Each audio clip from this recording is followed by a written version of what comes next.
Le monde dans lequel on vit, malheureusement, est marqué par une course incessante à la gloire, aux honneurs, à la bataille du pouvoir, rapport de force, etc. Une dynamique qui a engendré une compétitivité de plus en plus accrue entre continents, régions, pays, communautés, entre les hommes en un mot, à tel point que l'homme lui-même s'est placé dans une position où il se sent constamment en affront avec son semblable, suscitant en lui de l'anxiété due aux idéologies et concepts qu'il a lui-même créés. La course contre la montre, le capitalisme avec l'idée que le temps c'est de l'argent et que nous n'avons pas à en perdre, l'idéologie du progrès qui veut que l'homme constamment soit dans le travail, que l'homme travaille constamment, qu'il double d'efforts, qu'il redouble d'efforts pour atteindre le progrès. Ça met l'homme dans une pression où il se dit qu'il doit chaque jour redoubler d'efforts pour atteindre quelque chose qu'au final, on ne sait pas en fait, parce que quand bien même il aura amassé suffisamment des biens, quand bien même il aura accumulé des réussites, il aura toujours besoin de redoubler d'efforts. À croire qu'il court après quelque chose d'inatteignable, parce que toutes ces idéologies, tous ces concepts, voilà, comme quoi le vrai repos, c'est après la mort, le temps, il est linéaire, il passe son cours sans nous attendre, ça fait que l'homme, chaque fois qu'il voit son semblable accomplir avant lui ce que lui, il a prévu d'accomplir, euh, automatiquement, il se sent petit, il se sent diminué, il a l'impression de stagner, il a l'impression de ne pas évoluer en fait. Et il se dit que peut-être il devrait redoubler d'efforts. Il vit inconsciemment en compétition avec son semblable. C'est un système de pensée qui a été fait de sorte à ce que l'homme ait constamment envie de se dépasser. Mais maintenant, il faudrait se poser pour notre propre bien et de se demander si on a réellement envie de vivre selon les règles, selon les lois de ce système où on est dans la pression, on n'est jamais heureux. En fait, on est heureux à un moment, mais c'est un semblant de bonheur parce qu'on court toujours après quelque chose d'inconnu.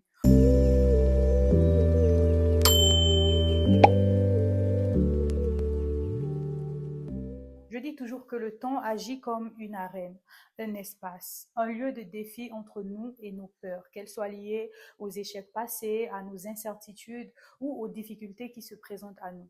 Ce sont ces difficultés-là, nos peurs, nos incertitudes, qui sont un véritable obstacle à notre progrès ou à notre réussite ou à notre évolution. Mais aussi longtemps que l'espace, l'arène, temps est disponible, on a toujours la possibilité d'affronter ces difficultés-là et d'accéder au succès, au progrès finalement. Ce que j'essaie de dire en fait, c'est que tous ces projets que tu t'es fixés, tous ces projets que tu avais, que tu n'as pas pu réaliser, aussi longtemps que tu es encore en vie, aussi longtemps que tu as du temps, tu as toujours la possibilité en fait de retravailler sur ces projets-là.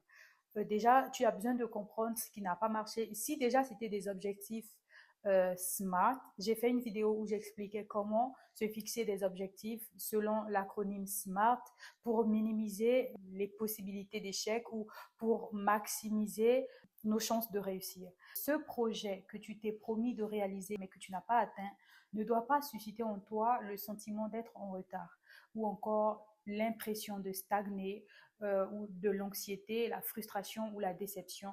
Pourquoi? Parce que tu es toujours en vie, ce qui signifie que tu as encore l'opportunité de travailler, de réunir, de mettre en œuvre tout ce qu'il faut pour atteindre cet objectif-là, pour réaliser ce projet-là. Le problème est que nous avons tendance à nous fixer des objectifs en nous imposant des limites, en nous imposant à nous-mêmes des limites sur la base du temps. Parce que à partir du moment où tu te dis cet objectif-là, je dois le réaliser avant telle période, ou cet objectif, je dois l'atteindre au bout de temps, de mois, ou voilà. À partir de ce moment-là, tu te mets dans l'éventualité d'échouer. Parce que la réussite ou l'échec de ce projet-là dépendra de si tu vas le réaliser avant, ou donc dans les délais, ou pas. Et très souvent, on ne contrôle pas le temps. On ne contrôle pas, il y a des événements qui sont externes à nous, qui peuvent arriver et puis changer tout le processus ou ralentir tout le processus. Et donc, il se pourrait qu'on atteigne cet objectif-là, mais après la deadline. À partir du moment où on atteint, on réalise un projet après la date qu'on s'est fixée, certes, on l'a réalisé, mais parce qu'il y avait le critère temps qu'on n'a pas respecté, justement, on parle d'échec. On parle effectivement d'échec. C'est de là que parfois naît le sentiment d'être en retard ou encore le sentiment de, voilà, de pas être très dynamique ou de pas faire beaucoup d'efforts, etc. Et c'est ça justement qu'on veut éviter. Donc très souvent, n'ayons pas des deadlines, surtout quand on se fixe des objectifs de vie. Encore en entreprise, ça va. C'est très important parce que le temps, le critère temps, ça fait partie de la démarche SMART quand on procède à l'évaluation d'un objectif. La déception et la frustration que beaucoup ont souvent en fin d'année lorsqu'ils réalisent qu'ils n'ont pas atteint leur goal est souvent liée au fait qu'ils se soient imposé une deadline. Mais c'est pas grave parce que la deadline est passée, certes, mais tu es toujours en vie, donc tu as toujours le temps de travailler en fait. Tu as toujours le temps de tout mettre en œuvre pour atteindre cet objectif, pour réaliser ce projet-là. Ce qui serait dommage, c'est de le laisser tomber, c'est de laisser tomber ce projet que tu as ou de laisser tomber ce rêve que tu as, cet objectif que tu t'étais fixé. Est-ce que tu vas prendre ce projet, cet objectif-là et le ranger dans le placard, le laisser aux oubliettes parce que tu as dépassé la deadline ou plutôt tu vas le prendre, le poser devant toi, sous tes yeux et te dire, OK, si j'ai pas réalisé cet objectif-là, c'est parce qu'il y a eu tel obstacle, c'est parce qu'il y a eu telle situation. Essayer de faire une étude objective de ce projet-là, histoire de comprendre pourquoi tu n'as pas pu le réaliser, pourquoi tu n'as pas pu atteindre cet objectif-là. Plutôt que de le laisser aux oubliettes sous prétexte que voilà le temps, tu as dépassé le temps et tu n'as pas pu, ou encore peut-être qu'il s'agissait d'un projet de vie et tu vas te dire ok c'est bon l'année elle est passée, mon âge a avancé et donc maintenant non, en fait. Parce que ton âge, il passe, ok, mais tu es en vie, tu es toujours en vie, tu as la possibilité de travailler, la possibilité de devenir la meilleure version de toi-même, la possibilité de t'améliorer chaque jour un peu plus. Voilà. J'ai pas envie de te dire de redoubler d'efforts. Non, tu y vas à ton rythme, tu es en vie, tu es sur ton couloir, tu es sur la bonne voie jusqu'ici. Tu vis, tu as des projets, tu as des objectifs, tu es sur la bonne voie jusqu'ici. Donc maintenant, ne laisse rien te distraire, ne laisse même pas le temps te distraire en fait. Ne laisse pas les idéologies concernant le temps te distraire. Parce que tu es toi, tu as ton temps, tu es encore en vie, tu as la force, la capacité de travailler pour atteindre cet objectif-là. Vas-y, juste concentre-toi et travaille de sorte à ce que tu arrives à le réaliser un jour et que tu te dises, oui, j'avais ce projet depuis longtemps, finalement, j'ai pu le réaliser. Dis-toi que chaque jour que la vie nous donne est une opportunité pour travailler sur ce qui nous retient. Travailler pour affronter nos peurs, affronter nos difficultés, dépasser nos limites pour devenir la personne épanouie qu'on veut être. Euh, il n'y a pas d'âge en fait pour rêver. Ça, c'est quelque chose qu'il faut comprendre. Il n'y a pas d'âge pour rêver. Donc, le temps ne peut pas vous freiner. Le temps ne peut pas vous mettre dans l'anxiété. Le comble, c'est qu'il y a des personnes qui se basent sur leur âge pour décider s'ils peuvent poursuivre tel projet, réaliser, enfin, continuer de rêver comme si, continuer de rêver grand, etc. Si votre âge devient un obstacle à votre épanouissement, il y a un vrai problème. Il y a un problème parce que vous avez certainement du potentiel en vous à exploiter. Et tant que ça peut faire du bien à quelqu'un, ou même à vous-même simplement, pourquoi devriez-vous l'étouffer? Pourquoi devriez-vous le camoufler? Sous prétexte que vous êtes trop âgé ou sous prétexte que voilà, vous êtes en retard, vous ne pouvez plus faire ci, vous ne pouvez plus faire ça. Pourquoi en fait? À partir du moment où vous avez un rêve en vous qui résonne tellement et à partir du moment où ce rêve ne compromet pas vos valeurs ou ne va pas à l'encontre de l'éthique, vous n'avez pas à le camoufler. Est-ce que pour les amoureux du KFC, est-ce que vous saviez que c'est à 65 ans que Colonel Sanders il a créé le fameux Kentucky Fried Chicken? Donc imaginez-vous un seul instant s'il s'était dit à 65 ans, je suis trop âgé maintenant, c'est bon, à mon âge, c'est pas la peine, je laisse tomber.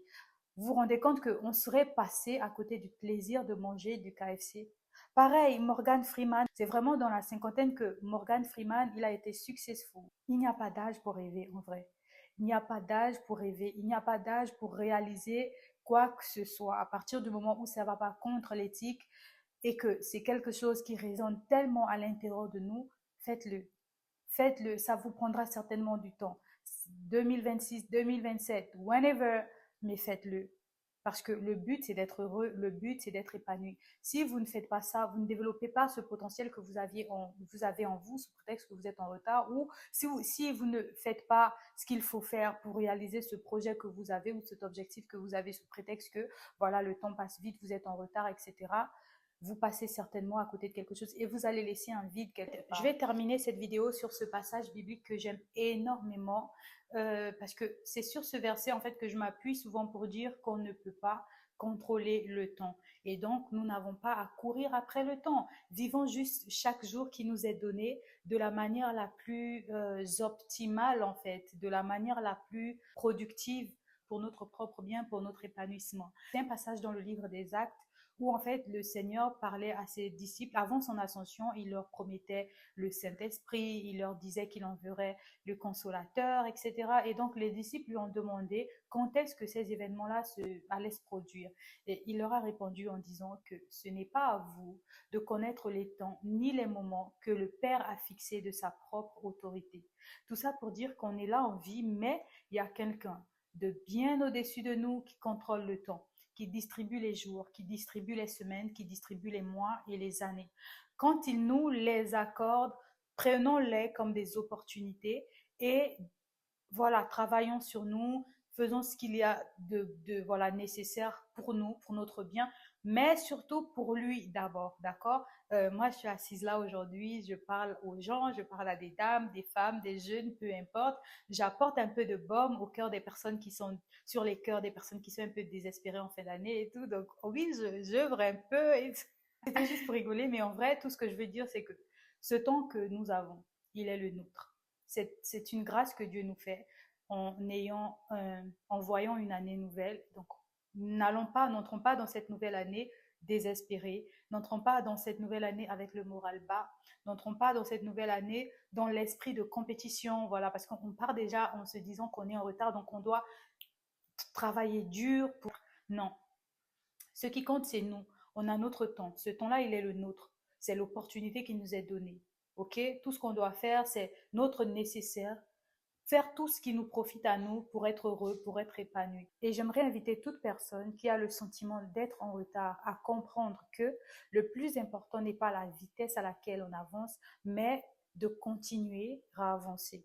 Et qu'il n'y a pas de date d'expiration par rapport au rêve. Par conséquent, vous ne pouvez pas être en retard. Pourquoi vous vous sentez en retard? Vous êtes en retard par rapport à qui? Par rapport à quoi? Comprenez que X et Y ont leur propre vie, ont leur propre réalité, ils ont leur propre parchemin qui diffère du vôtre. Vous avez votre propre chemin. Votre vie, c'est votre vie. Et le temps que vous avez, le temps que Dieu vous donne est le vôtre. Le temps n'est en aucun cas votre ennemi. Et vous n'avez pas à courir après le temps parce qu'on ne peut pas attraper le temps en fait. Le temps, on ne le contrôle pas. Il n'y a pas de possibilité de l'attraper. OK? Vous avez le temps à votre disposition tant que vous vivez, aussi longtemps que vous vivez. Donc, utilisez ce temps-là pour construire ce que vous avez à construire, pour devenir la personne épanouie que vous voulez être. C'est ici que cette vidéo va s'arrêter. J'espère que vous l'avez aimée. Si oui, n'hésitez pas à liker. Aussi, en fait, juste rappeler que si tu as regardé la vidéo jusqu'ici, c'est que clairement, c'est le genre de contenu qui t'intéresse, donc je ne sais pas pourquoi.